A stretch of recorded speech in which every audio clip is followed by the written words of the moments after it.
How to fix offline HP printer on Windows computer, step-by-step guide. Step 1, check printer connection. First, make sure your printer is properly connected. If you are using USB, check the cable connection. Step 2, restart devices. Now restart your printer and computer. Turn off your printer. Step 3, clear paper jam. Set printer as default, go to Control Panel. Click on Devices and Printers. Step 4, disable Use Printer Offline.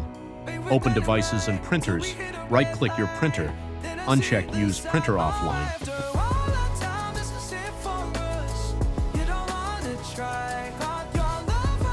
Step 5, update or reinstall driver.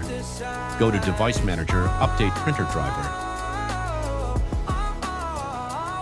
Need expert help? We're just call away.